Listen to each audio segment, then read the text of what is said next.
Indian जो research and analysis wing है, जिसको रॉ कहा जाता है, उसका ऑपरेशन है। Now India is too big to mess with. क्या वो कनाडा इंडिया पे सैंक्शंस लगाएगा? G20 इजलास में नरेंद्र मोदी ने, आपको याद होगा, जानबूझकर कनाडा में मौजूद सिखों का मामला उठाया था और ट्रूडो से नाराज लहजा भी अपनाया था, जस्टिन ट्रूडो से। स्पेशली गिवन द फैक्ट के जो वेस्ट के सारे मुल्क हैं वो इंडिया को परस्यू कर रहे हैं। यूरोपियन यूनियन इंडिया के साथ फ्री ट्रेड एग्रीमेंट चाहता है, बरतानिया फ्री ट्रेड एग्रीमेंट चाहता है, फ्रांस $9 बिलियन के रफाल सबमरीन्स वगैरह बेचना चाह रहा है। वो कनाडा के लिए थोड़ी छोड़ देंगे, वो भी निजार के लिए। They are not going to ruin the relations with India, business transactions, defence cooperation वगैरह। और खासतौर से if they are going to invest billions of dollars in India in manufacturing, तो वो ये सब छोड़कर, इंडिया को छोड़कर वो क्या कनाडा के लिए वो थोड़ी जाएंगे। So for Canada it is not a smart move. India, लोग ये भी कह रहे हैं कि भाई ये मोदी साहब का इंडिया है, ये मोदी साहब का भारत है, ये नया भारत है, ये वो वाला भारत नहीं है जिसमें अगर कोई इस किस्म की चीज होती तो उस पर चुप साध ली जाती। निहायत खौफनाक सा सीन है। तो कनाडा के इस इक़दाम पर भारत का भी रद्द-ए-अमल सामने आ चुका है। भारत ने भी कनाडा के सीनियर सिफारतकार को मुल्क से निकलने का हुक्म दे दिया है। रिसेंटली G20 के समिट भी हुए इंडिया में। हिंदुस्तान अपने आप को एक बड़ी इक़्तिसादी पावर के तौर पर भी बताने की कोशिश कर रहा है।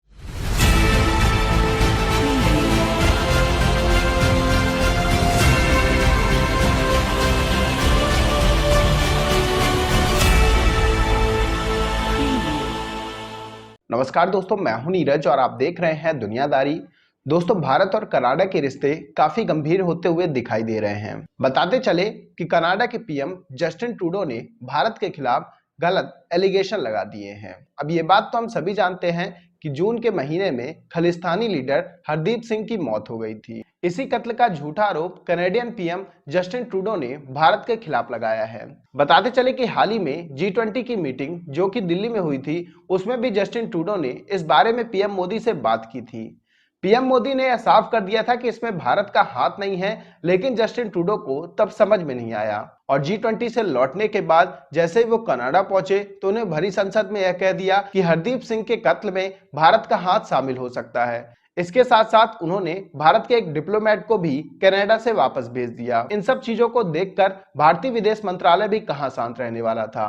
भारतीय विदेश मंत्रालय ने कनाडा के एक हाई कमिश्नर डिप्लोमेट को कनाडा वापस भेज दिया है और यह वार्निंग दे दी है कि 5 दिन के अंदर वह भारत छोड़ दे। कुल मिलाकर एक बार फिर से भारत और कनाडा के रिश्तों में काफी गर्मागर्मी देखने को मिल रही है। बताते चले कनाडा के पीएम जस्टिन ट्रूडो ने अपनी पॉलिटिक्स को चमकाने के लिए सब किया है। अब देखने वाली बात यह होगी कि उन्हें इसका क्या फल मिलता है। तो दोस्तों, आइए चलते हैं और देखते हैं कि पाकिस्तानी मीडिया ने भारत और कनाडा के बीच चल रही इस लड़ाई को लेकर क्या कहा है। कनाडा के लिए this is a very serious issue भाई। $8 बिलियन का ट्रेड है इंडिया के साथ कनाडा का। इंडियंस आर 1.4 मिलियन, यानी तकरीबन 4%। I think this is a bad mistake. जितना जल्दी ये क्राइसिस खत्म करे वो और पैच अप करें, it is better. I don't know how they are going to do this. Already Trudeau ने ये इंफॉर्मेशन फ्रांस को, बरतानिया को और यूएस को की तरफ भेज दिया है। Is trying to involve it, is trying to make it a multilateral issue, a bilateral issue. And I also don't think that is a smart move for Canada, because I don't think कि France वगैरह, like अभी जैसा मैं आपको बता रहा था, are going to stand up with Canada against India. बदकिस्मती से कनाडा के कुछ मामलात पाकिस्तान जैसे होते चले जा रहे हैं। As a Canadian I am very sad to see prime minister Trudeau सिर्फ जहाज का मामला ही नहीं, काफ़ी ह्यूमिलिएट हुए। सैडली मुझे बड़ा दुख होता है कि मेरे देश के प्राइम मिनिस्टर जस्टिन ट्रूडो को भारत में ह्यूमिलिएट होना पड़ा, लेकिन अनफॉर्चुनेटली वो कनाडा में भी काफ़ी ह्यूमिलिएट हो रहे हैं। इस वक्त कनाडा में भी उनका अगला इलेक्शन जीतना काफ़ी मुश्किल दिख रहा है, इसलिए कि उनकी जो पॉलिसीज़ हैं वो कोई इतनी अच्छी नहीं है। इकोनॉमिक पॉलिसीज़ भी इतनी अच्छी नहीं है। जहाज़ की आपने बात की, वाकई बड़े शर्म की बात है। हम यानी कैनेडियन और कनाडा G7 कैसा है, G20 तो ज़रा बात की क्लब है। हम G7 यानी जो richest 7 countries of the world का हिस्सा हैं और हमें इस पे फख्र है। हम उसका जायज़ हिस्सा बनते हैं।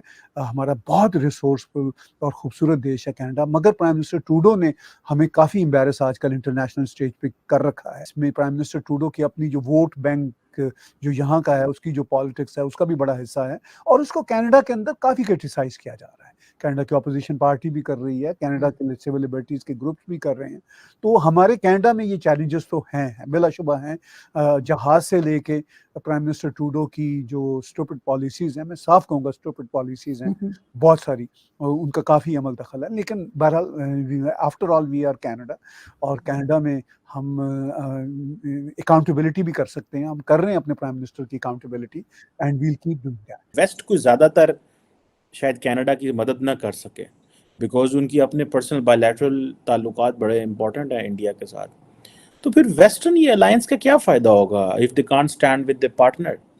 तो ये फिर बातें, ये किताबों में बातें हैं, लिखने में बातें हैं, या कि ये इट डिपेंड्स कि आगे कौन है? आगे अगर इंडिया तो वेस्ट इज़ नॉट यूनाइटेड, आगे अगर लेट्स से कोई ऐसी चीज़ है तो वेस्ट इज़ यूनाइटेड। तो दोस्तों, जैसे कि वीडियो में आपने देखा कि एक बार फिर से पाकिस्तानी मीडिया भारत की गलती निकालने लगा है। इसके साथ साथ हम आपको यही बताते चले कि कनाडा के जो भी अलायंस है वो भारत के भी अलायंस है, तो कनाडा पूरी तरह से अकेला पड़ता हुआ दिखाई दे रहा है। जानकारी के लिए हम आपको बता दें कि कनाडा ने जैसे ही भारतीय डिप्लोमेट को हटाया, उसी के 7-8 घंटे के अंदर ही भारतीय विदेश मंत्रालय ने कनाडियन डिप्लोमेट को भी रास्ता दिखा दिया। इन्हीं सब चीजों को देखकर पाकिस्तानी मीडिया ने कहा कि इंडिया में काफी चेंजेस आए हैं, इंडिया अब किसी की सुनता नहीं है, उल्टा सुना देता है। यही रीजन है कि उसने तुरंत कनाडा के डिप्लोमेट को साइड का रास्ता दिखा दिया। इसके साथ साथ हम आपको यही बताते चले कि भारत की जो फॉरेन पॉलिसी है वो पूरी दुनिया भर में जानी पहचानी जाती है।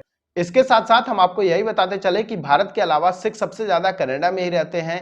यही रीजन है कि पीएम जस्टिन ट्रूडो अपनी पॉलिटिक्स को चमकाने के लिए ये सब कर रहे हैं। हालांकि भारत सरकार ने कनाडा से कई बार बोला है कि खालिस्तानी गतिविधियों को रोक लगानी चाहिए, लेकिन पीएम जस्टिन ट्रूडो उसमें पूरी तरह से विफल रहे हैं और अब वो एक नया बहाना लेकर आ गए हैं।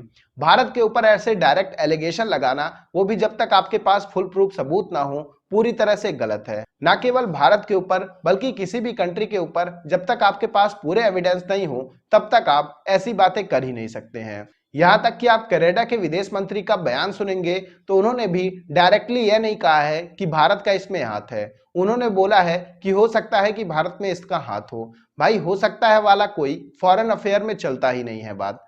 डायरेक्टली या तो आपके पास एविडेंस हो या तो आपके पास एविडेंस नहीं होंगे। जब तक आपके एविडेंस पूरी तरह से प्रूफ नहीं होंगे तब तक आप किसी भी कंट्री के ऊपर एलिगेशन नहीं लगा सकते हो। यहाँ तक कि आपने जो डिप्लोमेट का भेजने का काम किया है वो तो लास्ट लेवल का होता है, तो भला उसको आप कैसे कर सकते हो? अब देखने वाली बात तो यह होगी कि भारत और कनाडा के रिश्ते आखिर आगे किस दिशा की ओर बढ़ते हैं।